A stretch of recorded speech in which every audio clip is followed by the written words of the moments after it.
Hey, what it do, y'all? It's your boy E2 Blue coming back at you again, man. And I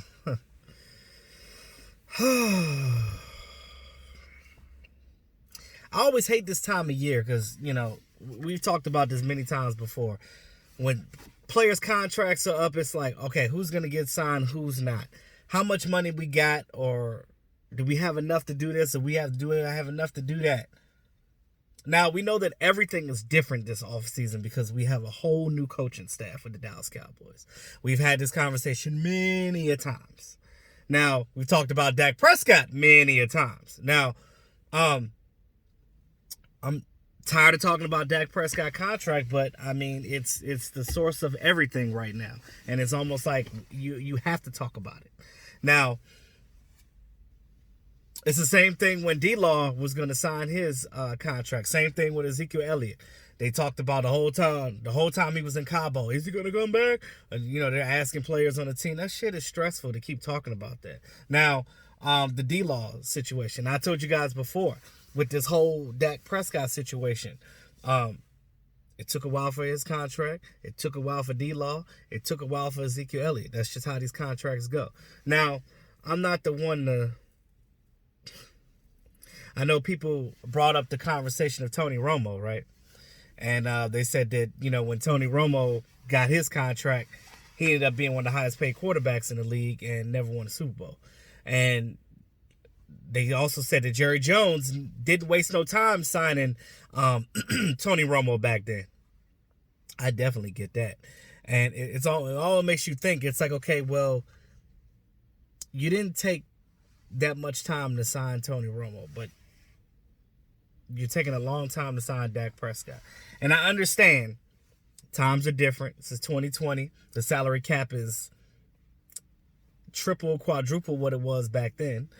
And this year specifically with the new CBA, a lot of players are trying to figure out what's going on with the CBA. They're trying to add another game. It's a lot of the players that make a lot of money don't want to do it. But the players that don't make a lot of money, they're all in on it because they want to make their money now. They want to get more money because if you're making $800,000, you're going to make $1.6 million. So it makes a difference for the guys on the bottom tier of the roster. Now, since we're talking about Tony Romo for a second, shout out to Tony Romo for now being the highest paid under CBS, $17 million a year. Well deserved for Tony Romo. Well deserved. He worked hard. He's a great commentator, analyst, whatever. He's good at what he does. Now, let's put this in perspective. Now, I was thinking about this, but Max Kellerman said it before I got a chance to put it out. But I was actually thinking it before I saw that when Max Kellerman, when he was talking to Stephen A. Smith on their show about it. Now, I agree with Max Kellerman on that one. When I heard it, I was like, shit, I was thinking that I should have put the video out before that. But it is what it is. He said what I was thinking. So Max Kellerman basically said that, and I always give credit to the sources and things of that. You got to give credit. So Max Kellerman said, Tony Romo is getting paid more to talk about what Dak Prescott is doing on the field. And Dak Prescott is getting paid less to do it, what Tony Romo is talking about. Dak Prescott gets paid like a third-string quarterback. And everybody's like, oh, well, he's got all these endorsements. He's got like 20 mil on endorsements. What the fuck does that have to do with what he's doing on the field? Absolutely nothing. Because I'm going to tell you one thing. If you play football, right? Which for a lot of players is just a job. And you had a chance to make extra money on the side, would you not do that? And your endorsements are your extra money. Like me, I have a regular job and I drive Lyft on the side. I got extra bills I got to pay, bro. So at the end of the day, you got to do what you got to do. So in the grand scheme of things, get it done. Now, I look at it like this. I think Dak's going to get his money. report came out the Dallas Cowboys are more than likely going to use the exclusive right tag on Dak Prescott. If some of you guys don't know what that entails and why they would use the exclusive right over the regular franchise tag, and I think the main reason why they want to use the exclusive rights over the regular, I don't, first of all, me personally, I don't want them to tag him, period. Just give him a goddamn contract and let's get out of here. Let's do it. Because if you give him the contract right now, you can go ahead and sign the rest of the people, and I'll talk about them in a second. Now, you look at this contract right here that we're talking about, this said contract, this exclusive rights tag. So with the exclusive rights tag, he can't negotiate with any other team during that process if he signs it. Also, I think right now the exclusive rights tag is worth $33 million. I'm going to say it again. The exclusive right tag right now is worth $33 million. Ain't that what you wanted to pay him yearly? Or close to that, 33 to 35? Basically, his range is 33 to 37 yearly, depending on what the guaranteed money is. And I think that guaranteed money is the issue. I think that's where they're coming to issues with, is the guaranteed money. So now you look at Dak Prescott with the exclusive rights. If he signs it, he can't sign with another team. It's worth $33 million, which is $6 million above the regular franchise tag.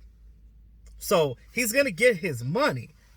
Now, if he signs that tag, and I think that they may give him the tag just so they can have more time to give him an actual contract. Now, the problem is, if you tag him and you don't use the tag, say if like you tag him and then all of a sudden you just give him a contract, you can't use that same tag on another player. If you guys knew that or didn't know that.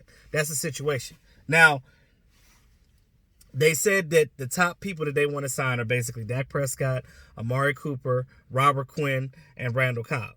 So outside of those four people, everybody else, they're going to allow to go to free agency, and if they can sign them, they will. If they lose them, then okay. That's a hell of a philosophy, right? So, what other team does that? It's a team I'm thinking of that wins the Super Bowl quite often. Oh, the New England Patriots.